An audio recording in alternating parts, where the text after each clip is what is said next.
തിരൂരങ്ങാടിയിൽ വാഹന ഉടമകൾ അറിയാതെ RC ബുക്കിൽ പേരുമാറ്റി കൃത്രിമം നടത്തിയ സംഭവത്തിൽ അന്വേഷണം പുതിയ തലങ്ങളിലേക്ക്.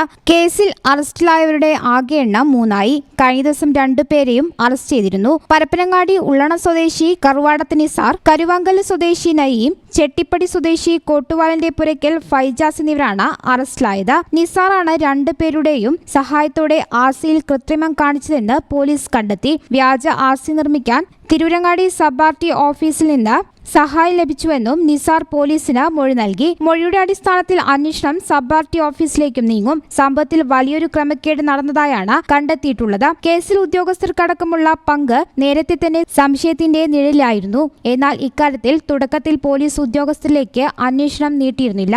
ആരൊക്കെ കേസിൽ ഉൾപ്പെട്ടിട്ടുണ്ടെങ്കിലും പുറത്തു കൊണ്ടുവരുമെന്നും നിയമത്തിന്റെ പിടിയിൽ നിന്ന് രക്ഷപ്പെടില്ലെന്നും താനൂർ DYSP VV ബെന്നി വ്യക്തമാക്കിയിരുന്നു. ഇതിനു പിന്നാലെയാണ് ഇപ്പോൾ ഉദ്യോഗസ്ഥർക്കും പങ്കുള്ളതായി മുഖ്യപ്രതി നിസാറിന്റെ മൊഴി വരുന്നത്. വായ്പയെടുത്ത് അടവ് മുടങ്ങി സ്വകാര്യ ധനകാര്യ സ്ഥാപനങ്ങൾ പിടിച്ചെടുക്കുന്ന വാഹനങ്ങളാണ് ഉടമസ്ഥരറിയാതെ അവരുടെ പേരിൽ നിന്നും മാറ്റി മറിച്ചു വിൽപ്പന നടത്തിയത്. തിരൂരങ്ങാടി ജോയിന്റ് RTO സക്രിയയുടെ അന്വേഷണത്തിൽ വലിയ കൃത്രിമം നടന്നതായി തെളിഞ്ഞതിനെ തുടർന്ന് അന്വേഷണം ആവശ്യപ്പെട്ട് അദ്ദേഹം തിരൂരങ്ങാടി പോലീസിനെ സമീപിക്കുകയായിരുന്നു. അന്വേഷണത്തിന്റെ ഭാഗമായി നേരത്തെ കൃത്രിമം നടന്ന വാഹനങ്ങളും പിടിച്ചെടുത്തിരുന്നു. മോട്ടോർ വാഹന വകുപ്പിന്റെ പരിവാഹൻ സൈറ്റിൽ കയറി ഉടമസ്ഥന്റെ ഫോണിലേക്ക് OTP വരാത്ത വിധം നമ്പർ മാറ്റിയാണ് കൃത്രിമം നടത്തിയത്.